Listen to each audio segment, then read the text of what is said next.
नमस्कार सभी छात्रों एवं छात्राओं का स्वागत है एक बार फिर से अपने YouTube चैनल स्टडी 100 में। जैसा कि आप लोगों को बताया भी गया था कि 25 मार्च से आप लोगों का क्लास स्टार्ट हो जाएगा, जिसके क्रम में थोड़ा सा लेट हुआ। तो आज से आप लोगों का बैच स्टार्ट हो रहा है, जिसमें मैं बात करने वाला हूँ आज जो है फिजिक्स क्लास को लेकर के। वैसे आप लोग जानते भी हैं, जिसका जैसा कि आपको देख सकते हैं पीछे लिखा हुआ है प्रारंभिक अध्ययन यानी रोड मैप सेशन है, जो कि 12 फिजिक्स का है और सत्र जो है 2025 और 26 के लिए है, जिसमें हम बात करने वाले हैं।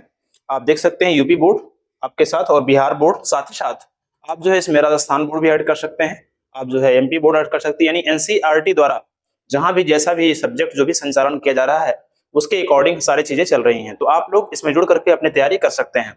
तो आज चलते हैं हम लोग बेसिक कॉन्सेप्ट को अध्ययन करते हैं। पहले हम साइंस की तरफ बात करते हैं। मैंने इस चीज को पहले से इस चीज को जोड़ रखा है कि शून्य से शिखर तक की हम बात करेंगे। ये जो भी चीजें हैं उसको एकदम डीप अध्ययन करेंगे, और चाहे वो फिजिक्स के कोई भी चैप्टर हो सेकंड पार्ट के, और या फिर जो है केमिस्ट्री के हो, बायो के हो या मैथ के हो, टोटल क्लास आप लोगों को A to Z दिया जाएगा। तो आप लोग पूरी तरह जुड़ करके अपनी तैयारी कर सकते हैं। तो चलते हैं आज के इस अध्ययन में, और रोड मैप सेशन में आज आप लोगों को मैं प्रारंभिक अध्ययन के विषय में बताऊंगा, और क्या होता है फिजिक्स, क्या होती है साइंस, जिसको लेकर के हम बहुत ज्यादा कंफ्यूजन में रहते हैं और उसकी पूरी तरह से परिभाषा भी हमको पता नहीं होती है। तो चलते हैं हम लोग देखते हैं आज के क्लास में। और अगर आप लोगों को समझ में आ रहा है, सब कुछ आप लोगों को वीडियो अच्छा लग रहा है, तो जरूर एक दूसरे के साथ शेयर कीजिएगा और सभी लोगों के साथ जुड़ने का प्रयास कीजिएगा, जिससे क्या और भी छात्र जुड़ करके अपनी तैयारी कर सके।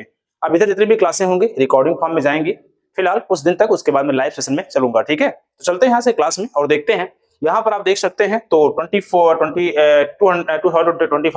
26 के अंतर्गत आप लोगों को चल रहे हैं, और हमारा जो है ये पूरी तरह से आप देख सकते हैं। तो आगे चलते हैं हम लोग। अब हमने बात किया कि किस प्रकार से आप इसको पढ़ेंगे।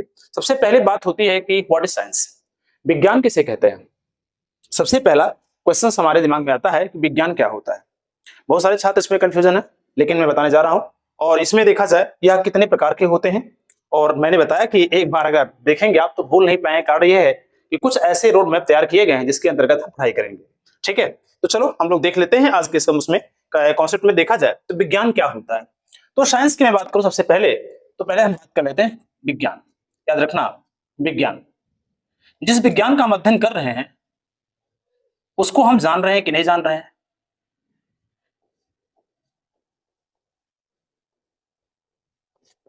ठीक है, जिस विज्ञान को अध्ययन कर रहे हैं हम, क्या इसको हम जान रहे हैं या नहीं।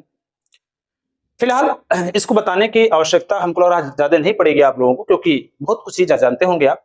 इसमें अगर देखा जाए तो साइंस है, और साइंस जो शब्द है वो सिंटिया से बना हुआ।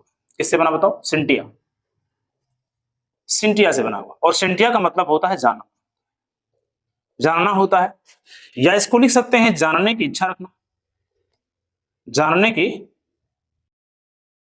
जानने की इच्छा रखना, ऐसा भी लिख सकते हैं आप लोग।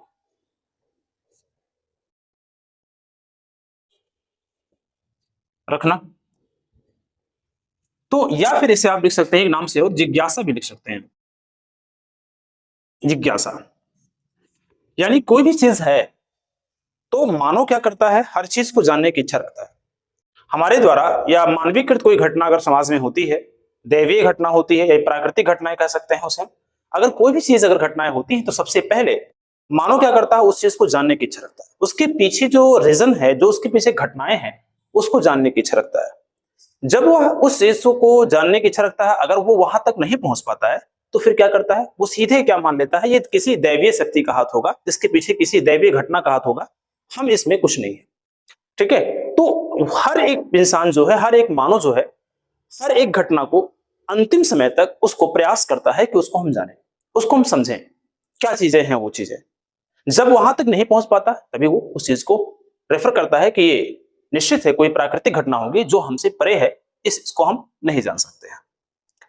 इसी प्रकार से अगर इसकी बात मैं करूं तो यहां पर है, लेकिन बात करूं मैं अगर तो मुख्य रूप से हमारे अगर मानवीय भाषाओं में देखा जाए तो सबसे पहले जो भाषाओं का मुख्य रूप से अगर देखा जाए तो 3 भाषाओं की बात होती है। इसमें हम बात करते हैं संस्कृत को लेकर के, जिसमें हम बात करते हैं अरबी को लेकर के, और तीसरा होता है हमारा जो है हिंदी। यानी क्या होता है, अगर देखा जाए अरबी भाषा की बात मैं करूं, और हम बात करें संस्कृत भाषा की बात मैं करूं, और लैटिन भाषा की बात मैं करूं। याद रखना 3 भाषा हमारे सामने आती हैं, जिसका सबसे पहला बात होती है लैटिन भाषा होती है। लैटिन भाषा को लेकर हम बात करते हैं। इसके बाद में क्या होती है, इसके बाद में होता है या ऐसा करते हैं 2 मिनट रुको, लैटिन में इसे क्या कहेंगे और फिर बात करते हैं संस्कृत में इसे क्या कहेंगे।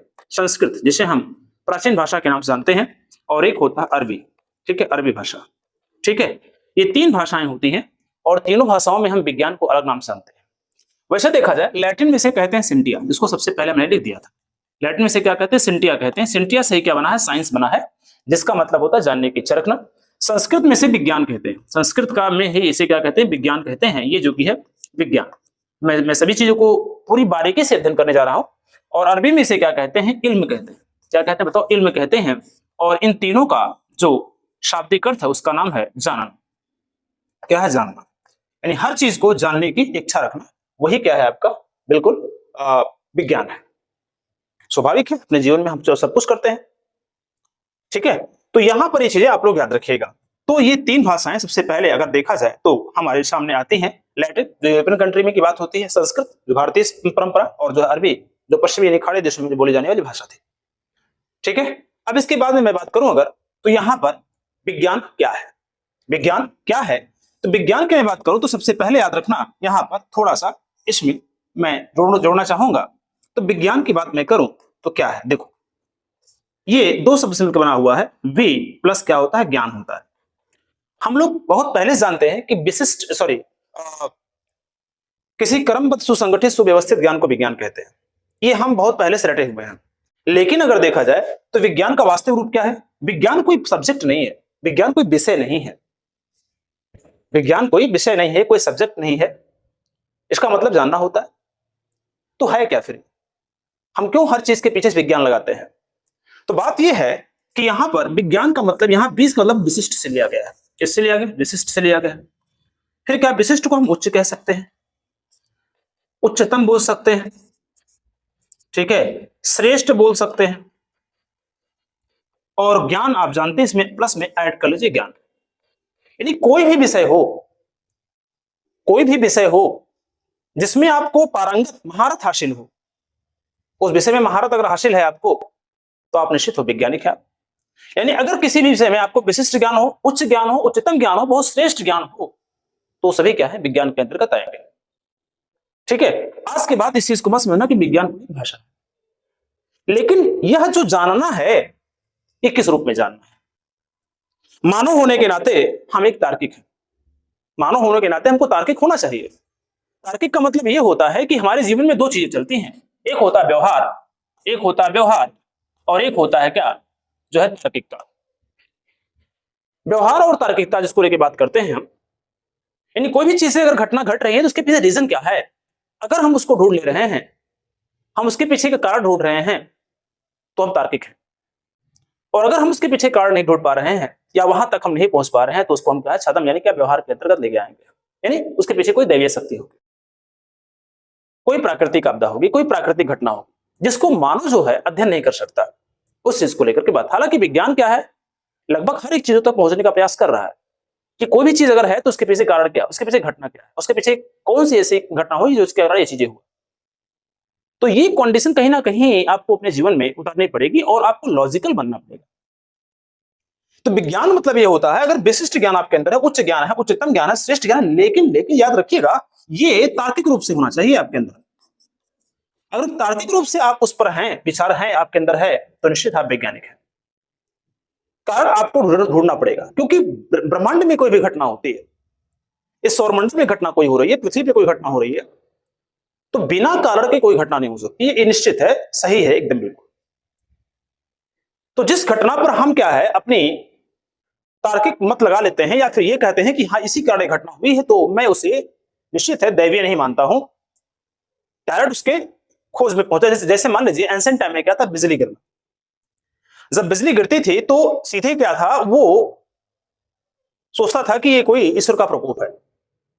यानी क्या है, मानव जब जंगलों में यायावर जिंदगी भटकता था, वो आदिमानव के रूप में था, आदिम अवस्था में था, तो आग लगी डर गया, बारिश हुई डर गया, बिजली गिरी डर गया। तो ऐसा मतलब ये है, वो धीरे धीरे जब विकसित होता गया, तो विकसित होते होते ऐसा हुआ कि उसे सोचने में वो आ गया, सोचने लगा इस चीज को कि निश्चित है हमसे भी बड़ा या हमसे भी कोई चीज ऊर्जावान है जिसको हम झेल नहीं सकते। और जो ऊर्जावान जो जो जो मानव था, मानव जिस चीज को अपने से अधिक ऊर्जावान समझा, अपने से अधिक जो ऊर्जावान पाया, देखा, उसी को क्या माना, ईश्वर मान लिया। तो वो कहीं ना कहीं ये चीजें हैं, वो घटना घटी, लेकिन उस समय क्या था, व्यवहारवादी दृष्टिकोण ज्यादा लोग थे, और व्यवहारवादी होने के कारण, धार्मिक होने के कारण, ईश्वरवादी होने के कारण लोग ज्यादा क्या करते थे, कोई भी घटना अगर होती थी तो उसके पीछे क्या है, ईश्वर को ही जिम्मेदार मानते थे कि ये सब कोई ईश्वरीकृत घटना है, इसमें हम मानव कुछ नहीं कर सकता है, क्योंकि उतना विज्ञान नहीं था, उतना सोच नहीं, सबके अंदर उसे तार्किकता नहीं थी, इस कारण ऐसा था। लेकिन जैसे जैसे मानव विकसित होता गया, हर एक चीज के पीछे तर्क ढूंढता गया, आज क्या है, हर चीज को वैज्ञानिक, जैसे मान लीजिए विज्ञान हो गया, जैसे मान लीजिए क्या है, ग्रह लगना, मतलब सॉरी, ग्रहण लगना। अब ग्रहण जो लगना है वो क्या है, पहले क्या था, राहु ने ऐसा कुछ चीजें, सिस्टम था जिसको लेकर के बातें की गई थी कि ये चीज ऐसी होती है, इसी कारण जो है ग्रहण लगता है। लेकिन आज क्या, आज को प्रमाणित हो चुका है कि ग्रहण में क्या है, सूर्य, अगर सूर्य ग्रहण लग रहा है तो निश्चित है बीच में कौन आ रहा है, चंद्रमा आ रहा है, और अगर जो है चंद्र ग्रहण लग रहा है तो फिर बीच में क्या, पृथ्वी आएगी, ये निश्चित है। तो ये चीज प्रमाणित हो चुका है। लेकिन एंशिएंट टाइम में क्या था, एक धार्मिक यानी ईश्वरवादी दृष्टिकोण होने के कारण क्या है, हम बहुत ज्यादा तार्किक नहीं हो पाए। ठीक है, तो जब हम तार्किक रूप से किसी चीज का अध्ययन करते हैं, उसको सोचते हैं, थिंक करते हैं, तो फिर वहां पर मुझे प्राप्त हो जाता है कि विज्ञान क्या है। ठीक है, तो ये चीज आप लोग याद रखिएगा। लैटिन में से सेंटिया कहते हैं, संस्कृत विज्ञान कहते हैं, अरबी में से क्या कहते हैं, इल्म कहते हैं। इस चीज को आप लोग को याद रखना है। आगे बढ़े हम लोग, इसको आप नोट कर सकते हैं पूरी तरह से। अब यहां बात होती है कि विज्ञान क्या है। किसी क्रमबद्ध सुसंगठित ज्ञान को विज्ञान को कहते हैं, लेकिन क्या है, विज्ञान को कितने टाइप में डिवाइड किया गया है। देखो, विज्ञान की मैं बात करूं, जिसको हम साइंस कहते हैं, इसको दो भागों में, अध्ययन की सुविधा से इसे दो भागों में बांटा गया है।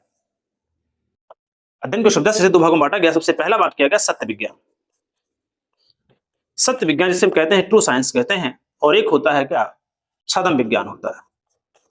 छद्म विज्ञान होता है जिसे हम वर्चुअल साइंस कहते हैं। छद्म विज्ञान यानी ट्रू साइंस एंड क्या है, सॉरी, ट्रू साइंस सत्य विज्ञान, और छद्म विज्ञान इस तरह से कहते हैं वर्चुअल साइंस।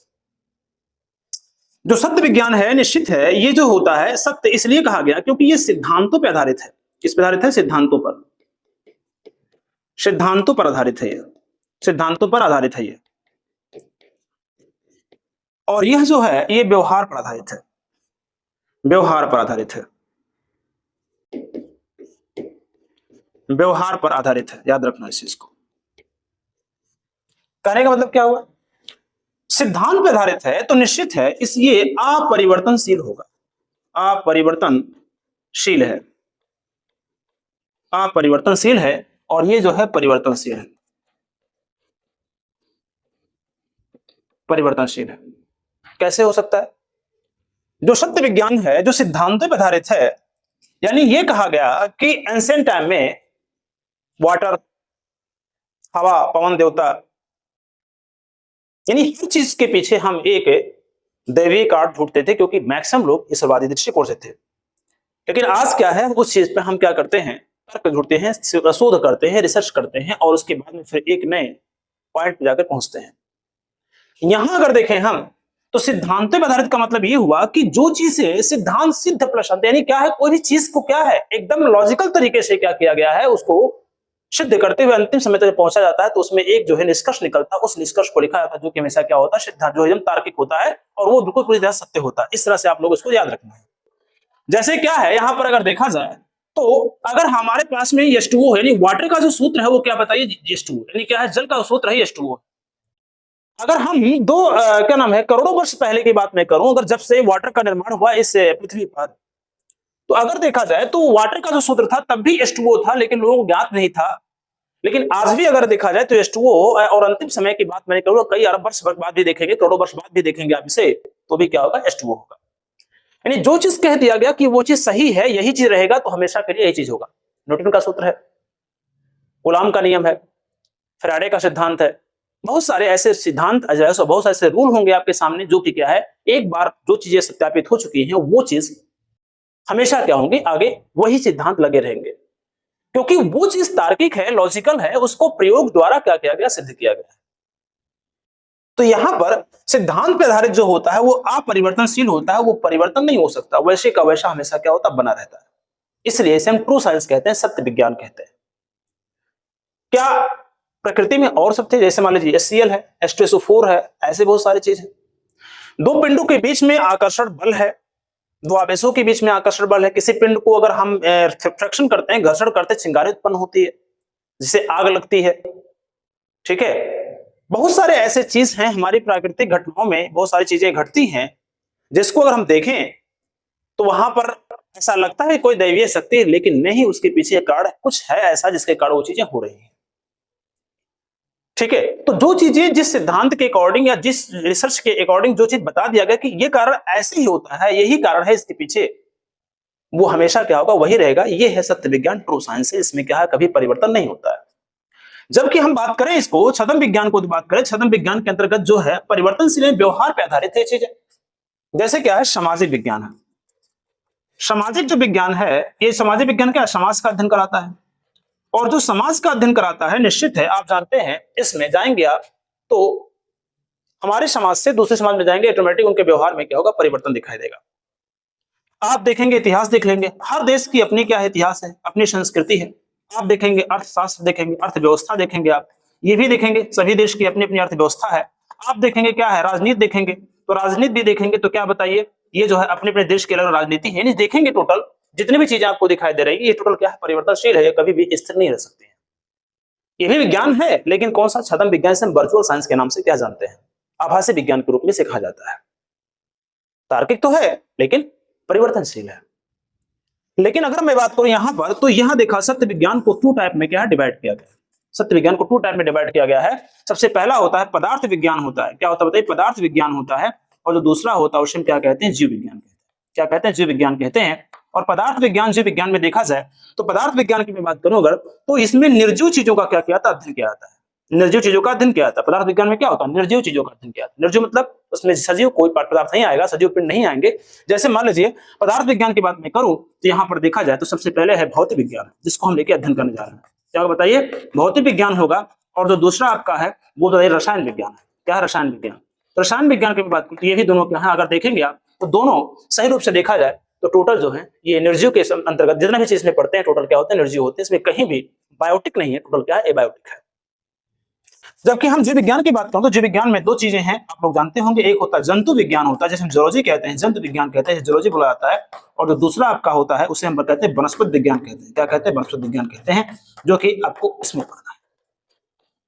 ठीक, तो ये आप लोगों का विज्ञान के अकॉर्डिंग देखा जाए, इसको इस प्रकार से क्या है, बांटा गया है।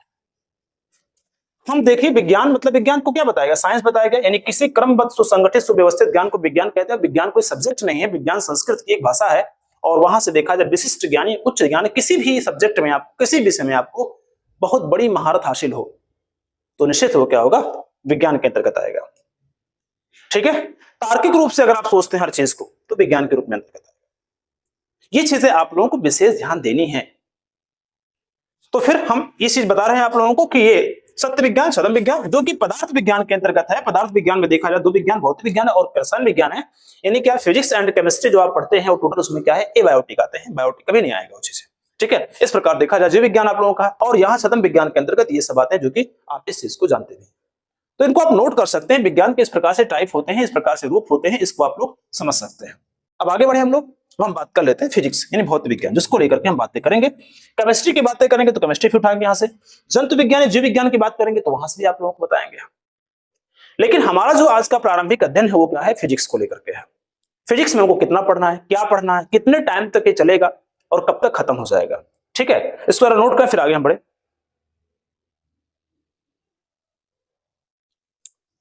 देखिए आगे बढ़े तो बात कर लेते हैं भौतिक विज्ञान को लेकर। क्या कहते हैं, भौतिक। क्या कहते हैं, भौतिक कहते हैं।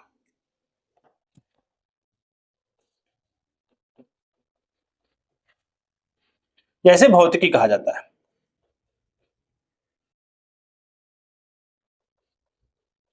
इसे क्या कहते हैं, फिजिक्स कहते हैं।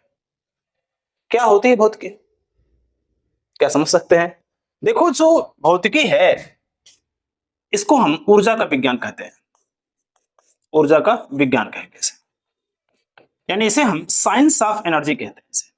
फिजिक्स को हमेशा क्या है, साइंस ऑफ एनर्जी के रूप में कहा गया है। क्यों कहा गया ऐसा, देखो बात यह होती है कि ब्रह्मांड के जितने पार्टिकल्स हैं उसका जो इंटरनल प्रोसेस है वो क्या है? एनर्जी है। आंतरिक जो घटक होती है उसे ऊर्जा कहते हैं, और बिना ऊर्जा के कोई भी पिंड है इस ब्रह्मांड में अपना अस्तित्व, अपना वजूद नहीं बना सकता है। कोई तो है उसके अंदर जिसको अगर हम व्यवहार के दृष्टिकोण से जाए तो वहां गॉड पार्टिकल कहा जाता है, यानी ईश्वरीय कण कहा जाता है, जो उसके अंदर विद्यमान है, जिसको हम देख नहीं सकते। हमारे अंदर कितनी ऊर्जा है ये हम स्वयं नहीं बता सकते, लेकिन है, जिसके कारण हम जीवित हैं वो तो निश्चित है, विद्यमान है, लेकिन कितनी है ये बिल्कुल नहीं कह सकते। तो हर एक पिंड का जो इंटरनल प्रोसेस होता है वो एनर्जी होती है, और एनर्जी के अलावा जितने भी शब्द हम फिजिक्स में यूज करते हैं, चाहे वो वर्क हो, संवेग हो, आवेग हो, त्वरण हो, बल हो, कार्य हो, और भी एक्स्ट्रा जितने भी शब्द होते हैं, टोटल के टोटल क्या होते हैं? एक्सटर्नल होते हैं, उसे हम बाह्य कहते हैं। क्यों कहते हैं? क्योंकि देखिए, एनर्जी को जिस रूप में जैसा हम रूपांतरित करते हैं, रूपांतरण को समझ रहे हैं आप लोग? अगर हम उसी ऊर्जा को किसी पिंड के वस्तुओं के आकार में परिवर्तन करने के लगाए तो वही एनर्जी हमारी बल कहलाई। किसी पिंड को एक स्थान से दूसरे स्थान तक ले गए, वही एनर्जी हमारी कार्य कहलाई। किसी भी पिंड के क्या है? वेग में हमने क्या परिवर्तन करने के लिए उसको यूज किया, तो वही एनर्जी क्या कहलाई? त्वरण कहलाई। ये जितने भी चीजें आप देख रहे हैं, टोटल इंटरनल प्रोसेस क्या है? एनर्जी है। उसके बाद जितने भी चीजों को हम यूज करते हैं, उसको जहां जैसा प्रयोग करते हैं, उसके नाम में क्या होता है? परिवर्तन हो जाता है। ठीक है, अब यहां मैं बात करूं तो ऊर्जा का विज्ञान कहा गया, और एक बात याद रखूं कि फिजिक्स जो है, भौतिकी जो शब्द लिया गया है, इसमें दो शब्द जुड़े हैं, भौतिकी। नेत्र द्वारा जो साक्षात दिखाई देता है वही क्या है? भौतिकी है। जिस चीज को हम महसूस कर सकते हो, जिस चीज को हम देख सकते हो, वो सभी क्या है? भौतिकी के अंतर्गत आते हैं। चाहे वो हम साक्षात किसी चीज को देखते हो, चाहे अनुभव करने से भावा है उसको अनुभव करते हैं, देख तो नहीं सकते लेकिन अनुभव कर सकते हैं। प्रकाश में जो ऊर्जा होती है उसको हम अनुभव कर सकते हैं, तापीय रूप में होता है। तो जिसको हम फील कर सके अपने शरीर से वो, और प्लस जो होता है जिसको हम नेत्र द्वारा देख सकते हैं, वो सभी क्या है? टोटल क्या है? भौतिकी। भौतिकी के अंतर्गत ये चीजें आती हैं। ठीक है, आगे देखा जाए तो फिजिक्स जो शब्द है, जो फिजिक्स शब्द है, ये लैटिन भाषा किससे बना है? फ्यूसिस से बना। किससे बना बताओ? फ्यूसिस से बना। फ्यूसिस, फ्यूसिस से बना है। ठीक, किससे बना? फ्यूसिस से। और जो फ्यूसिस शब्द है, इससे जो इसका जो शाब्दिक अर्थ होता है उसे क्या कहते हैं? प्रकृति। क्या करते हैं? प्रकृति। याद रखना, फ्यूसिस शब्द जो है प्रकृति, उसे फ्यूसिस शब्द को किसे बोलेंगे? प्रकृति से। प्रकृति है। अब आपसे मैं पूछूं कि प्रकृति में क्या है? प्रकृति मतलब क्या? जैसे हम कब बोलते हैं प्रकृति, तो आपके दिमाग में ईश्वर का नाम आ जाता होगा कि वो ईश्वर है, कोई गॉड होगा, कोई एक मानव जैसा व्यक्ति होगा, जिसको हम न जाने कितने मूर्ति उपासना में क्या करते हैं? यूज करते हैं। हालांकि ऐसा कुछ नहीं है। हमारे सिद्धांत के अनुसार अगर देखा जाए, मैं अगर इस चीज को कहूं तो कोई लॉजिकल नहीं है कि कोई मूर्ति उपासना की जाए। नो, कभी नहीं हो सकता। मैं यही तो इंसान से कहता हूं, या किसी मानव से ही कहता हूं, या आप लोगों से अपने द्वारा ये चीज बताना चाहता हूं कि हमारे शरीर में जो एनर्जी है, जो हमारे शरीर में जो ऊर्जा है, वो जो निकलती है, उसको आज तक कोई इंसान पहचान नहीं पाया,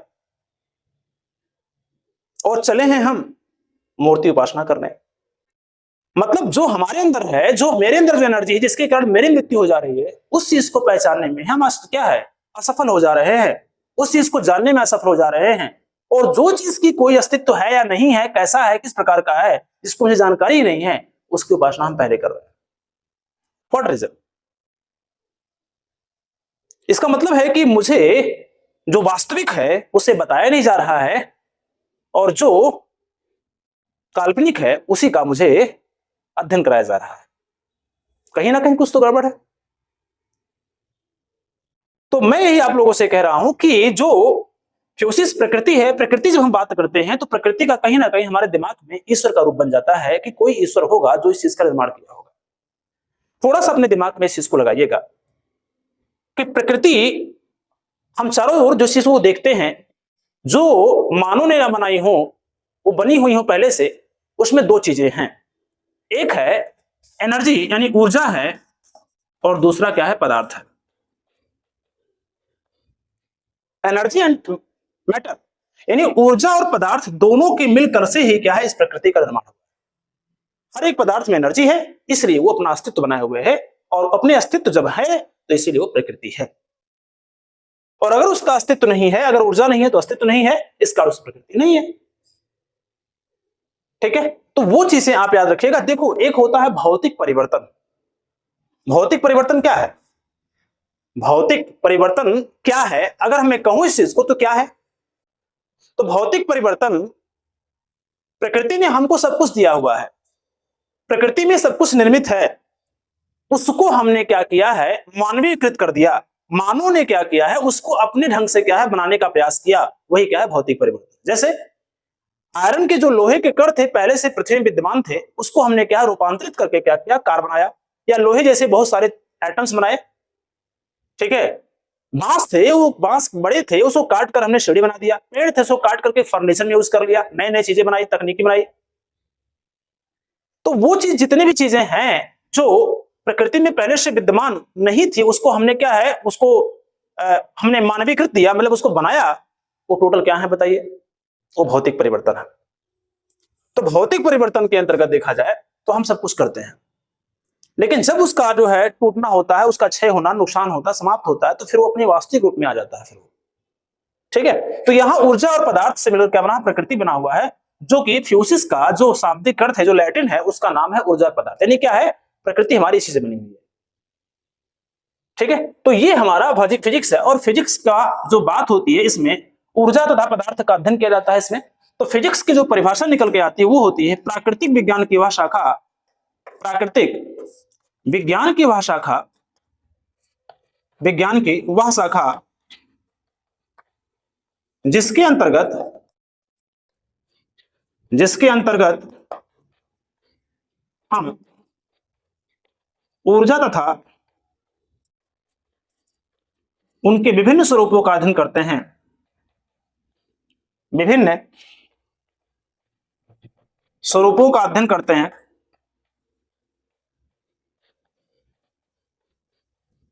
उसे विज्ञान कहते हैं, उसे भौतिक विज्ञान कहते हैं।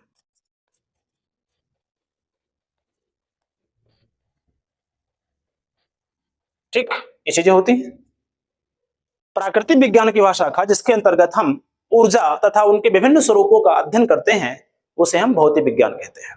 इस ब्रह्मांड के प्रत्येक पार्टिकल का इंटरनल प्रोसेस जो होती है, आंतरिक जो घटक है वो ऊर्जा है, उस ऊर्जा को हम जैसा जहां पर प्रयोग करते हैं उसका नाम उसी प्रकार से क्या है बदल जाता है। और ऊर्जा के अलावा, एनर्जी के अलावा फिजिक्स में जितने भी शब्द हैं वो टोटल के टोटल क्या है, एक्सटर्नल यानी बाह्य है। ठीक है, तो इस प्रकार से इसे आप समझ सकते हैं, ये लिख सकते हैं, तो इसको आप नोट कर लीजिए। फिर हम बात कर लेते हैं क्लास 12 के फिजिक्स को लेकर के। कहीं भी कोई चीजें अगर दिक्कत हो रही हो तो आप बिल्कुल मुझसे कमेंट बॉक्स में लिखेंगे, उसको पूछेंगे। ठीक है, बात होती है भौतिक विज्ञान को लेकर के। क्या होती है, भौतिक विज्ञान, यानी क्लास 12 की जो भौतिकी है उसका हम रोड मैप बताते हैं। क्या है क्लास 12, जो कि आपको 2025 में 26 में पूरी तरह से क्या अध्ययन करना। 2026 के जो छात्र हैं जो बोर्ड पेपर में 2026 में देना चाहते हैं, उन सभी के लिए क्या है, ये आप लोगों का रोड मैप तैयार हो रहा है। इसमें अगर देखा जाए तो सबसे पहले आता है स्थिर वैद्युतिकी, जिसको हम कहते हैं इलेक्ट्रोस्टैटिक्स। और स्थिर वैद्युतिकी में जो पहला चैप्टर आपको मिलेगा वो है वैद्युत आवेश। क्या बताइए, वैद्युत आवेश तथा क्या है, क्षेत्र है, आवेश तथा क्या क्षेत्र है। हम चैप्टर वाइज लेकर के आप लोगों को पढ़ाना प्रारंभ करेंगे। दूसरा चैप्टर जो आप लोगों को मिलेगा उसे हम कहते हैं क्या, गॉस का प्रमेय, गॉस का प्रमेय। इसमें आप लोगों का मिलेगा वैद्युत फ्लक्स भी मिलेगा, इलेक्ट्रिक फ्लक्स होता है। तीसरा आप लोगों का जो चैप्टर है वो है वैद्युत विभव। क्या है, वैद्युत विभव आप लोगों को मिलेगा। ठीक है, जो चौथा चैप्टर आप लोगों को मिलकर जा रहा है वो होगा आप लोगों का वैद्युत चालन। ठीक है, अब चौथा चैप्टर में संधारित्र होगा, चौथा चैप्टर का है वो संधारित्र होगा, संधारित्र जिसे हम कहते हैं कैपेसिटर कहते हैं, संधारित्र। ये जो आप देख रहे हैं, इतने चैप्टर देख रहे हैं, ये जो है स्थिर वैद्युतिकी के अंतर्गत आएगा, स्थिर वैद्युतिकी के अंतर्गत आएगा, वैद्युतिकी के अंतर्गत आएगा। ठीक है, इसके बाद में जो पांचवा चैप्टर है उसे हम कहते हैं वैद्युत चालन। क्या कहेंगे, वैद्युत चालन। ठीक है, और आपका जो छठवां चैप्टर है उसे हम कहते हैं किरचॉफ का नियम, किरचॉफ का नियम, या यहाँ पर वैद्युत परिपथ का नाम भी दिया जाता है। ये दो चैप्टर जो है ये गतिमान वैद्युतिकी के अंतर्गत आते हैं। ठीक है, तो यहां अगर देखा जाए तो ये हम आप लोगों को 6 चैप्टर जो है टोटल के टोटल जो है ये विद्युत से संबंधित है। और अगर पहले चैप्टर को आपने नहीं पढ़ा है तो सभी को समझने में दिक्कत होगी। इसके बाद में बात करूं मैं 7वें चैप्टर की बात मैं करूं तो इसमें आपका गतिमान आवेश का चुंबकीय क्षेत्र, गतिमान आवेश का चुंबकीय क्षेत्र, चुंबकीय क्षेत्र या गतिमान आवेश के कारण चुंबकीय क्षेत्र, ऐसा भी लिख सकते हैं आप। छठा नंबर है चल कुंडली धारावाही, सॉरी 8वां नंबर चल कुंडली जो है धारामापी, ठीक है। 7वां चैप्टर है वो है 9वां नंबर, जो 9 नंबर चैप्टर है उसे हम कहेंगे पृथ्वी का चुंबकत्व, या हम लिख सकते हैं चुंबकीय पदार्थ, या लिख सकते हैं चुंबकीय पदार्थ, इसको लिख सकते हैं चुंबकीय पदार्थ, ठीक है। जो 9वां नंबर चैप्टर 10वां नंबर से चैप्टर है आप लोगों का, वो क्या मिल जाएगा आप लोगों का, उसे हम कहेंगे विद्युत चुंबकीय प्रेरण, विद्युत चुंबकीय प्रेरण कहेंगे इसे, ठीक है। जो आप लोगों का 10वां चैप्टर है, सॉरी 11 नंबर चैप्टर है, उसे हम क्या कहेंगे, इसे हम कहते हैं प्रत्यावर्ती धारा, प्रत्यावर्ती धारा। और 12 नंबर जो क्वेश्चन जो चैप्टर है उसे हम कहेंगे विद्युत चुंबकीय तरंग, इलेक्ट्रोमैग्नेटिक वेव, विद्युत चुंबकीय तरंग, चुंबकीय तरंग, ठीक। अगर इस रूप में देखें हम तो ये 12 चैप्टर जो आप लोगों को दिखाई दे रहे हैं, ये टोटल के टोटल जो है फर्स्ट पार्ट फिजिक्स के हैं। इसको मुझे क्या है लेटेस्ट जो है आप लोगों को, इसको टोटल कंप्लीट जून में, मुझे जून या जुलाई तक मुझे पूरी तरह समाप्त कर देना है, जून लास्ट तक या जुलाई के फर्स्ट वीक तक मुझे समाप्त कर देना है इसको। तो ये एक रोड मैप है जिसके द्वारा आपको पढ़ना है। सबसे पहला मैं चैप्टर जो स्टार्ट करूंगा ये फर्स्ट पार्ट, उसके बाद में आप लोगों का जो सेकंड पार्ट होता है फिजिक्स, जो सेकंड पार्ट है, सेकंड पार्ट जो फिजिक्स होगा उसमें आप लोग मिलेगा सबसे पहले प्रकाशिकी है, 5 चैप्टर है, उसके बाद में 5 चैप्टर प्रकाशिकी नहीं 5 से 10 चैप्टर होंगे, प्रकाशिकी संबंधित 10 चैप्टर। एक होता है प्रकाशिकी, प्रकाशिकी में 5 चैप्टर हैं, और फिर तरंग प्रकाशिकी है, उसमें 5 चैप्टर को मिला के 10 चैप्टर हो गया। उसके बाद में परमाणु भौतिकी है और पूरी तरह समाप्त हो जाएगा। 3 इकाई उसमें भी आप लोगों को पढ़ना है इस प्रकार से, ठीक है। तो इतना आप लोग याद रखिएगा। और हम पूरी तरह से बता देना चाहता हूं कि नवंबर जो आप लोगों का नवंबर लास्ट में आप लोगों को कंप्लीट कोर्स दे दिया जाएगा। इसके बाद आप लोगों का पूरी दिसंबर और पूरी जनवरी जो होती है टेस्ट सीरीज का महाकुंभ चलता है। इसके बाद में क्रैश कोर्स, उसमें मैराथन चलेगा, 1 शॉट भी आप लोगों को दिया जाएगा इसके चैनल के माध्यम से। तो आप लोग पूरी तरह से इससे जुड़ करके अपनी तैयारी कर सकते हैं। कहीं भी कोई समस्या हो तो आप लोग बिल्कुल उसको बताएं, समझें, और कहीं भी कोई दिक्कत हो तो आप लोग बिल्कुल कमेंट बॉक्स में लिखें। फिलहाल अभी रिकॉर्डिंग फॉर्म में आपके क्लासेस जाएंगे, बीच में हम लाइव कभी कभी आ जाएंगे आप लोगों के साथ। तो वो होगा, इस बार एक चीज नया जोड़ा गया है, वो है डाउट सेशन। डाउट सेशन में आप लोगों से जरूर जुड़ूंगा, और वो चीज जहां तक हर संडे को होगा। लेकिन अभी फिलहाल क्लास चलने दीजिए, कहीं भी कोई समस्या हो जरूर उसको आप पूछ सकते हैं। तो आज का क्लास कैसा लगा, बिल्कुल आप लोग इसको जरूर देखेंगे। और एक चीज हमसे बहुत सारे छात्र पूछते हैं, ये फिजिक्स की बातें हो गई, अच्छा, बहुत सारे छात्र पूछते हैं कि सर इसरो के विषय में क्या जानकारी है। तो बात ये होती है, मैं एक लॉजिकल छात्र हूं, बहुत एक लॉजिकल विद्यार्थी रहा हूं बहुत पहले से, तार्किकता के विषय में बहुत ज्यादा ध्यान देता हूं मैं। यानी क्या है, जिस चीज के पीछे तर्क नहीं है वो कभी भी जो है सत्य नहीं हो सकती है। जिसके पीछे तर्क है, एक लॉजिक है, वही सत्य हो सकती है, ठीक है। तो इसलिए मैं बहुत ज्यादा इस पर ध्यान नहीं देता हूं कि ईश्वर है या नहीं है। हालांकि ये मैं मानता हूं कि ब्रह्मांड में कोई ऐसी ऊर्जा है जो हर एक पिंड को चला रही है। अब वही ऊर्जा जो है, वही जो एनर्जी है, उसको हम गॉड मानेंगे, उसको हम जो भी माने, सब कुछ वही है, ठीक है। फिलहाल हम ईश्वर का कोई एक रूप मान करके अपने जीवन में उसकी उपासना नहीं कर सकते हैं, ठीक है। तो फिलहाल आज हम चलते हैं, और हम बात होगी आप लोगों से, बहुत सारी बातें होंगी, बहुत सारी पढ़ाई होगी। तो आप लोग इतना ही ध्यान दीजिएगा, और जितने भी छात्र हैं जुड़ रहे हैं सभी लोग एक दूसरे के जरूर शेयर करें, ठीक है। चलते हैं, आज के लिए इतना ही। वापस आप लोगों से मिलेंगे कल नए क्लास के साथ, जिसमें बात करूंगा पहला चैप्टर फिजिक्स में, ठीक है। तो उसमें आप जुड़िएगा, काफी कुछ अच्छा लगेगा। और अगर आप लोगों को समझ में आ रहा है तो एक दूसरे के साथ जरूर शेयर कीजिए, ठीक है। और चैनल को सब्सक्राइब जरूर कर दीजिएगा। चलते हैं, आज के लिए इतना ही, फिर मिलते हैं, तब तक के लिए धन्यवाद, नमस्कार।